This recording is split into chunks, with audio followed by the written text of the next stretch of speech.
শুরুতেই চোখ রাখবো বাগনানের দিকে। রাজ্য সরকারের উদ্যোগে বিভিন্ন জেলায় রাজ্য জুড়ে গত 3 দিন ধরে চলছিল বিশেষ জনকল্যাণ শিবির। পূর্ব নির্ধারিত সূচি অনুযায়ী তৃতীয় দিনে এই শিবির শেষ হওয়ার কথা ছিল, কিন্তু সাধারণ মানুষের বিপুল উৎসাহ ও চাহিদার কথা মাথায় রেখে আমজনতার সুবিধার্থে হাওড়া জেলার বাগনান 2 নম্বর ব্লকের আন্টিলায় বিশেষ তৎপরতায় চতুর্থ দিনেও এই শিবিরের আয়োজন করা হয়। বাগনান 2 নম্বর সমষ্টি উন্নয়ন আধিকারিকের তত্ত্বাবধানে আন্টিলা এলাকায় আয়োজিত এই শিবিরে বৃহস্পতিবার সকাল থেকেই ছিল চোখে পড়ার মতো ভিড়। সরকারি বিভিন্ন প্রকল্পের সুবিধা নিতে এবং নিজেদের নাম নথিভুক্ত করতে সাধারণ মানুষের উপচে পড়া ভিড় লক্ষ্য করা যায়। 3 দিন ধরে চলা শিবিরে বহু মানুষ আবেদন জমা দিলেও লাইনে দাঁড়িয়ে থাকা বাকি মানুষদের যাতে ফিরে যেতে না হয় সেই কারণে ব্লক প্রশাসনের পক্ষ থেকে মানবিক সিদ্ধান্ত নিয়ে শিবিরের মেয়াদ আরো একদিন বাড়ানো হয়। চতুর্থ দিনেও চলল সরকারি জনকল্যাণ শিবির। সাধারণ মানুষের উপচে পড়া ভিড়, জনজোয়ার বাগনানের আন্টিলায়। রাজ্য সরকারের উদ্যোগে বিভিন্ন জেলায় রাজ্য জুড়ে গত 3 দিন ধরে চলছিল বিশেষ জনকল্যাণ শিবির। পূর্ব নির্ধারিত সূচি অনুযায়ী তৃতীয় দিনে এই শিবিরের শেষ হওয়ার কথা ছিল, কিন্তু সাধারণ মানুষের বিপুল উৎসাহ ও চাহিদার কথা মাথায় রেখে আমজনতার সুবিধার্থে হাওড়া জেলার বাগনান 2 নম্বর ব্লকের আন্টিলায় বিশেষ তৎপরতায় চতুর্থ দিনেও এই শিবিরের আয়োজন করা হয়।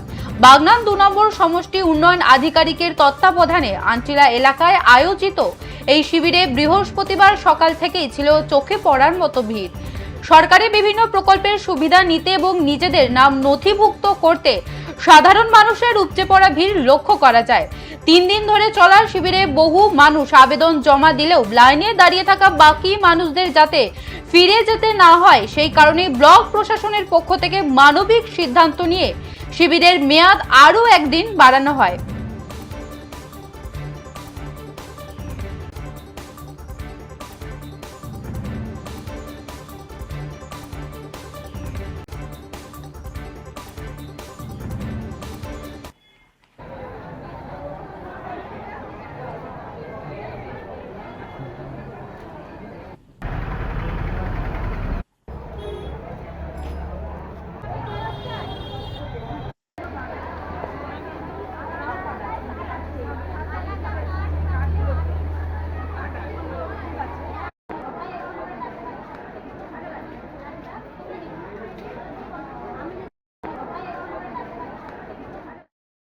জনকল্যাণ শিবিরটা হচ্ছে এটা নিয়ে আপনার মতামত কি?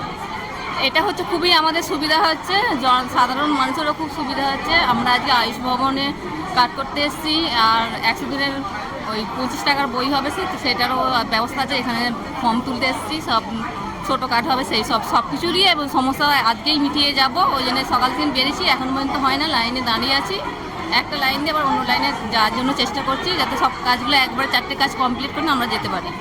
আগের সরকার আর এখনের সরকারের মধ্যে পার্থক্য কি দেখতে পাচ্ছি? এখনের সরকার আসতে আমাদের নারীদেরকে সুরক্ষা দিয়েছে, সেফ দিয়েছে, এটাই সবচেয়ে বড় সুরক্ষা। এটাই প্রবলেমটা বেশি ছিল, ঠিক আছে। আর সব কিছুই একই ব্যবস্থা, শুধু ওই সরকার যখন ছিল আবার এই সরকার আসতে আবার এটা পরিবর্তন হচ্ছে। আবার এইটা হচ্ছে আগে তোমার অন্নপূর্ণা ভাণ্ডারে হচ্ছে 1000 টাকা করে দিত, লক্ষ্মী ভাণ্ডারে এখন মা অন্নপূর্ণারে 3000 টাকা করে দিচ্ছে, আরও বেশি সুবিধা পাচ্ছি আমরা। যা পাবে এটাই ভালো। তো আগের সরকার আর এখন সরকারের মধ্যে পার্থক্য কি? আগে সরকারও ছিল ভালো, এখনও আরও ভালো। এখন তো অবশ্যই ভালো এখন। কোনো অসুবিধা বলছি, এই যে জনকল্যাণ শিবির হচ্ছে এটা নিয়ে আপনার মতামত কি আছে? মানে সাধারণ মানুষ কীরকম কি বলছে? সাধারণ মানুষ তো প্রচুর উপকৃত হচ্ছে। আমরা 3 দিন ধরে চলছিল, আরেকদিন বাড়ানো হলো। আমরা জনসেবা দেওয়ার চেষ্টা করছি, সবাই পাচ্ছে, কারো থেকে কোনো এরকম পাইনি যে পাইনি কিছু। এই যে জনকল্যাণ শিবিরটা হচ্ছে এটা নিয়ে আপনার মতামতটা কি জানান? দেখুন দাদা, জনকল্যাণ শিবির আজকে আমাদের রাজনীতি একটা সরকার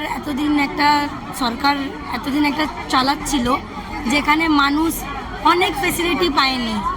আজকে আমাদের ভারতীয় জনতা পার্টি, আমাদের নতুন মুখ্যমন্ত্রী শুভেন্দু দা আজকে এই কদিন মুখ্যমন্ত্রী হওয়ার পর উনি বুঝিয়ে দিয়েছেন যে উনি এই কদিনে কত কার্যক্রম করেছে মানুষের জন্য। তার আজকে এই জনকল্যাণ শিবিরে আপনি মানুষদেরকে দেখতেই পাচ্ছেন যে মানুষরা কতটা উৎসাহিত আজকে সব রকম ফেসিলিটি তারা এখানে পাচ্ছেন। প্রথমে আমাদের অন্নপূর্ণা ভাণ্ডার, যে মহিলারা 1500 টাকা পেতেন, আজকে আমাদের অন্নপূর্ণা ভাণ্ডার সেই 1500 টাকার ডাবল করে 3000 করেছে। মহিলারা প্রচুর খুশি, আপনি জনকল্যাণ শিবিরে দেখতে পাবেন। অতিরিক্ত মহিলাদের এখানে মানে সুন্দর বার্তা আছে যে আজকে আমরা খুব হ্যাপি যে আমাদের আজকে সরকার, আমাদের মুখ্যমন্ত্রী 3000 টাকা আমাদেরকে দিয়েছে। তো মেনলি আমাদের এই জনকল্যাণ শিবিরে মেন আমাদের যে এজেন্ডাটা আছে সেটা হচ্ছে আমাদের অন্নপূর্ণা ভাণ্ডার।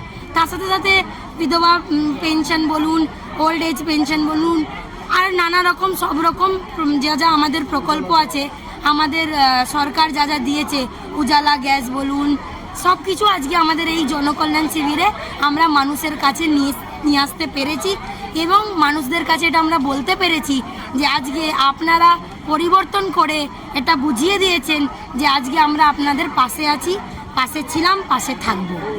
এই জনকল্যাণ শিবিরে সাধারণ মানুষের কতটা সাড়া পাচ্ছেন? প্রচুর সাড়া পাচ্ছি। আমি তো এখানে বসে ফর্ম ফিল আপ করছি। আমি একটা ভারতীয় জনতা পার্টির মহিলা মোর্চার সাধারণ সম্পাদিকা জেলার। তো মানুষকে দেখছি যে মানুষ কত উৎসাহিত, আজকে সবাই এসে এখানে খুব ভালোভাবে পার্টিসিপেটও করছেন।